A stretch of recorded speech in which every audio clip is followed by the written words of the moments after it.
Blue Protocol Star Resonance is an anime-styled MMORPG releasing October 9th, 2025, or tomorrow as I'm recording this video. For those of you who don't know, Blue Protocol, not the Star Resonance version, was a game that was announced in 2019 by Bandai Namco set to release sometime in 2023. However, it got delayed multiple times and eventually cancelled. Star Resonance is a revival of the game by Studio A+, and a second chance for us who have always wanted an anime MMORPG to play. In this video, I will talk about what to expect in the game and some of my experiences in the beta. I played over 100 hours in the beta, and over the course of 2 weeks have messed around with almost all the content in the game that was available at the time, and it was great. So enough ranting and let's start. Character customization. It's great and it can get even better. Now, I don't have much footage of the beta because I forgot to take it, but here are some screenshots of the character customization that me and my friends made. The first one here is I made sample in BPSR, so obviously it's a great game. So here are some other examples I'll put on screen now. And the character customization is really expansive.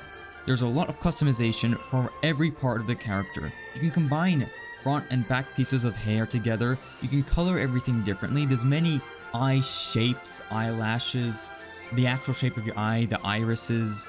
There's a bit of makeup. I think there's scars if I remember. You can change a lot of the parts of your bodies however you want. There are so many outfits to customize your character with. And if you're like me, you'll probably spend an hour or two in the character customization. Next up, the classes. There are a total of 8 classes in the game as of release. There's the Beat Performer, also called the Musician. There's the Frost Mage, the Heavy Guardian, Marksman, Shield Knight, Stormblade, Verdant Oracle, and my personal favorite, the Wind Knight. I won't go too far into the mechanics of each class, as I might do that in another video, but I'll give you a basic summary. Heavy Guardian and Shield Knight are both shielders who focus on shielding and absorbing damage from the team. Verdant Oracle and Beat Performer focus on buffing and healing the team. Marksman and Frost Mage are both ranged DPSs, while Stormblade and Wind Knight are melee DPSs. Each class has a main kit and 2 subclasses you can spec into, each leaning more into a specific part of the kit. For example, Verdant Oracle has a spec called Smite, which allows you to deal more damage that converts to heals, or Lifebind, where it pumps everything into heals and keeping the team alive. If you want more information of each of the classes and how they are played, you can check out pridewind.gg for some guides, but the TLDR is, there is a class for everyone to play and enjoy. Okay, next up is the elephant in the room, the Gacha and the Battle Imagines. There are 2 types of Gacha in the game, Cosmetic Gacha and Battle Imagines. The first Gacha is pretty self-explanatory. You can pull for cosmetics or mounts using the premium currency, which is awarded in basically every part of the game. The second Gacha is Battle Imagines. Battle Imagines are equipable items that you can use in combat. Up to 2 of these can be equipped at a time. These Imagines can be used in combat for a variety of buffs, such as a one-time revive for your whole team, big damage buffs or heals, and summoning the Imagine to deal damage. To obtain these Imagines, you can either Gacha for them, or craft them by using materials farmable from world bosses. However, you do need the Imagine Will, which drops from Gacha or from world bosses depending on the will you want. While you can farm all the Imagines in a reasonable time, you can also swipe your credit card and buy all the premium currency needed for the wills. As of now, it's not much of an issue as there is no player versus player content, nor are any of the Imagines extremely broken. Even the free revive one isn't really broken, as with a competent team, you're not likely to get wiped often. But many players, including myself, feel that this is an unnecessary gacha that may or may not harm the game. But with that out of the way, let's move to the next topic. Dungeons, world bosses, and gear. Blue Protocol, like most MMORPGs, has a gearing system and a gear score. The gear is comprised of the following pieces: the headpiece, chest piece, gloves, boots, earrings, necklaces, rings, left bracelets, right bracelets, charms, and weapons. All these pieces, along with your class talents and skills, which I'll get onto later, contribute to your gear score. You can also customize your gear with life skill items for specific buffs such as a strength bonus or crit bonus, but I won't get into all of the in-depth gear system in this video. Now, obtaining these pieces of gear is pretty straightforward. Either you run dungeons with up to 5 other players, fight world bosses in the open world, or craft it using life skills. Although crafted gear usually has worse stats than dropped gears, so I wouldn't recommend doing that unless absolutely necessary or right at the beginning of the game.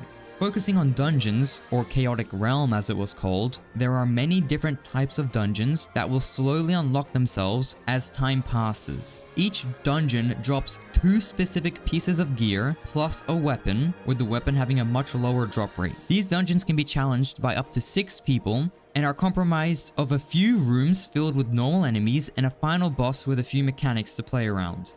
During the beta, only 2 of the 3 difficulties were unlocked, those being normal and difficult. Normal dungeons drop purple gear, and the difficult dungeon drops legendary gear. Legendary gear dropped rarely, but there was a pity system in which you cannot go 5 dungeon runs without dropping a legendary piece of gear, which in my opinion is a great thing.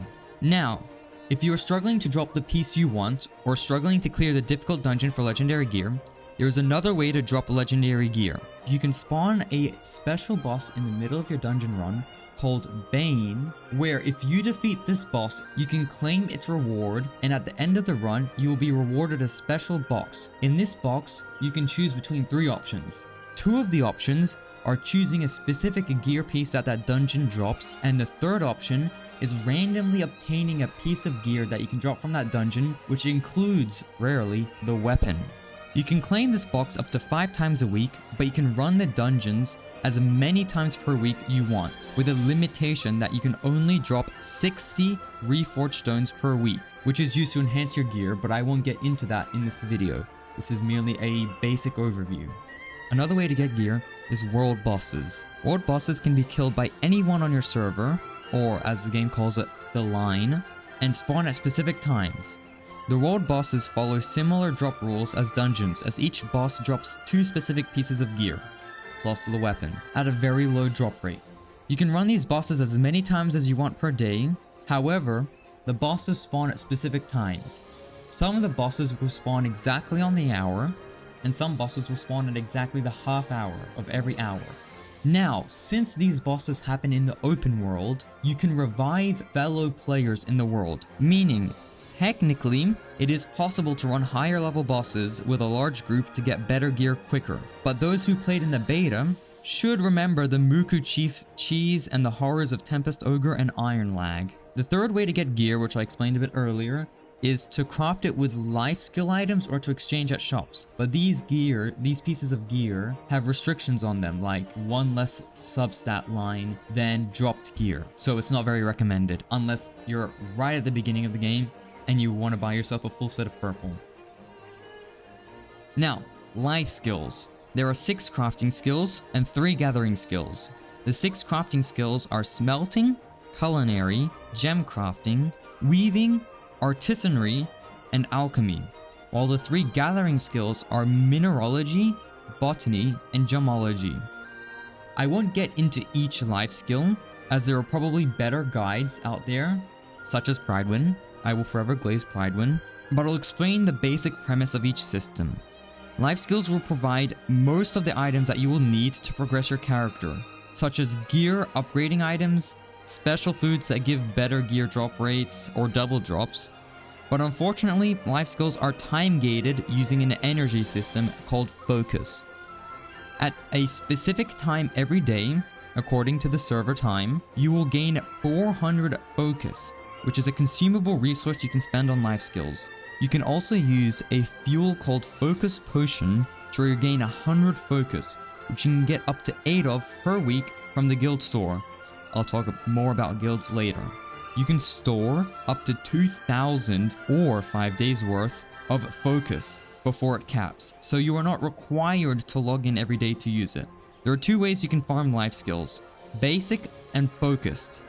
Basic does not spend any focus and gives basic items of each skill and a very small amount of XP, which you can abuse this system if you are insane to farm a ton of levels, not quickly, but earlier than everyone else, to be able to craft specific items and sell them on the auction house, which I'll talk about later. But it's not recommended to use basic gathering to gain XP, as you get almost nothing and you have to be insane to do it, and it takes hours and Focus gathering is what you want to focus on. They require a certain amount of focus, usually 20 for gathering and a bit less for crafting, and grant special progression items and a lot of life skill XP. There are also weekly commissions you can do for each crafting skill, which you want to get done the first week of the game as quick as possible. That will give a huge amount of life skill XP. As you spend focus, you can gain life skill XP and another item that I cannot remember the name of that allows you to level up your life skills and unlock new things to farm and craft. I believe this covers most of the basics of life skills. This should be one of the main focuses for players as it contains most of the items and resources required for progression and will also allow you to make some money called Luno, not to be mistaken with the billion other currencies in this game, both tradable and untradeable. I forgot where I was going with this. Anyways, however, if you want more information on life skills as a grind, there is a Braxophone video on daily progression, which might contain some info on this, and Pridewind has more specific information for each of the life skills. On to guilds and social part of the game. Blue Protocol has almost perfected this part of the game, with a bit of exaggeration. In previous MMO games that I've played, such as New World, or if you want to go more niche, Hypixel Skyblock, I never really socialized or talked in chat. However, in Blue Protocol, it felt a lot easier, especially with all the different activities you can participate in. We'll start off with guilds. Now in the beta, I did join a big YouTubers guild, and I was able to participate in all the guild activities with a lot of active players. But basically, there are two main guild activities and two side activities. The two main activities are the guild hunt and guild dance, and the side activities are daily check-in and the guild cargo. Starting with the side ones, daily check-in is just talking to an NPC at the guild each day, and guild cargo is donating some items to another NPC. But both of these will reward you some guild tokens which you can use in the guild store, which is where I mentioned earlier you can buy some of the fuel for more life skill stuff. The two main ones are weekly events. The guild hunt is open from Friday to Sunday, starting in the afternoon until the late night of each day. Each day being from the afternoon to the night of Friday, the afternoon to the night of Saturday, etc, etc. The time when this happens is based off of the server time, so make sure to check that and confirm with your own time zone. Guild Hunt has two difficulty of bosses you can fight. You can fight the bosses as many times as you want, but the first two runs that you do are the ones that are counted to your score, with normal giving less score than the hard version. The whole guild's score is added up until a total of 100, in which you'll gain extra rewards such as legendary materials for Imagines and guild tokens, all at milestones of 40 points, 70 points, and 100 points collectively throughout your guild. Guild Dance is a more casual activity that happens on Fridays. You can dance on the guild dance floor for some guild tokens, and once a certain number of people have danced there, a guild-wide buff will be granted, for example a fishing buff, which I will not touch on fishing since I did not play any fishing. Guilds are an essential part of progression, but don't feel bad if you can't get into a big active guild as it doesn't lock with that much content from a casual player's point of view. However, if you tend on playing this game hardcore, I recommend getting into a guild with at least 24 to 30 active players to be able to max out all the weekly content. Other ways you can socialize can be gathering in a group or running world bosses with randoms you met in the open world. Anyways, onto the next part. Character and class tree. So each class has a main skill tree and then two subclasses. You have to fully unlock the main skill tree to then spec into one of the two subclasses, in which you'll have a limited number of skill points to build your own skill tree. You can unlock new skills, buffs, and talents to customize your build in the way you want. You can also upgrade the level of your skills using specific level up items. Getting these items is RNG and time gated, so use them wisely. If you want to check optimal guides, quotations on optimal, you can check out Pridewind's tier list and guides for each subclass. Not much to talk about here as each class is pretty different, so there's no point in going too in depth on the skill tree system, so let's get to the final part. Here are the final things left to cover. Here on onwards is content I did not participate in, so I got this information from YouTube videos and of course once again Pridewind. So we'll start off with the Homestead System. There is a housing system in BPSR called the Homestead where you can customize and manage your own private island. On this private island, you can manage a garden, do daily commissions, and share some life skill items with your friends with the shared warehouse. I'm not entirely familiar with the mechanics as I was too lazy to check it out, but if you intend to play with friends, mine didn't really touch the beta, you want to unlock this as soon as possible to be able to share some of the minor life skill items with your friends, up to 5 people including yourself, so you can all specialize on 2 or 3 life skills instead of spreading your resources thin trying to gather everything or spending all your currency on the auction house. Now, the warehouse does have a lot of restrictions on what items you can share with each other, but on the roadmap for Blue Protocol Star Residence, there will be a Homestead update in which it will get more fleshed out, as the current system is still a work in development. Note, you need to have at least a level 2 friendship with your friends to be able to have them as roommates in your homestead. You can get this through participating in events with your friends in your party, if I remember correctly. Next up, the Trading Center. The Trading Center is kind of mid, to be honest. I hope it changes, because right now, you can only trade Battle Imagine Wills, the uncrafted version of Battle Imagines, some materials, a few cosmetics, and life skill material items. You cannot, however, trade gear like other MMOs, which in my personal opinion, which I did see, going off script here, when I was talking in the beta with other players, some of them are on the side of that gear shouldn't be tradable because the game's free and everyone can bot it just by hitting a world boss once and then getting the rewards. But I personally think that gear should be tradable on the auction house or even just with your friends in your homestead. Back to the script. Unfortunately, you can't trade gear like other MMOs, which is kind of annoying because you don't have, okay, off script again, because my script is garbage. I'm very sad that I can't run dungeons with my friends and then trade gear in between us if we get a piece for like that class that they're playing. So anyways, back on script again. On to the Season Battle Pass. I barely touched this other than just claiming and not really reading anything, but I'll give the basics. You can complete certain achievements throughout a season to unlock items and cosmetics and unlock certain buffs for yourself that last a season. You can also buy some items from the Battle Pass store, and of course then there's the normal Battle Pass, which gives character level up items, and you can buy a premium version, etc, etc. Not much pay to win going on here, it's pretty fine in my opinion. Stimen Vaults is a type of dungeon in which you can challenge multiple floors to get rewards such as legendary battle, imagine material, and character gear. There are 60 floors in total, with 20 of them being unlocked at launch and more slowly opening throughout the season. Every 2 weeks, the rewards are reset and you can refarm all the drops on all the floors. This is more endgame content, but not the endgame content for better players, as they need good gear and coordination to be able to defeat each floor. And the floors have to be completed quickly, I think, if I remember correctly. There was a time limit. But yeah, it's just some extra content you can play on the side. World Boss Crusade. I did play this once, and it was awesome. It is a 20-player raid, but not to be confused with the actual raids in the game that were not unlocked during the beta, in which you fight a boss and play around its mechanics and objectives. It's a casual friendly game mode and pretty easy to join a group, and it's available every day of the week. And you can get 1 reward a day, mainly bound gacha currency. And then lastly, the module system, which I think opened on the last day of the beta, but I was busy then, so I didn't get to even see what it was. But based on what I can find online, after maxing your normal gear, you can unlock 4 extra pieces of gear called modules. There are 3 types and 3 rarities of modules, 1 for each type of class: DPS, support, and sustain. Power cores, or set bonuses as called in other games such as Genshin, Star Rail, Wuthering Waves, are randomly applied on each module. There are 4 types and colors of power cores: 1 for DPSs, 1 for shielding and survivability, 1 for healing and buffs, and a general one that can be used on all classes.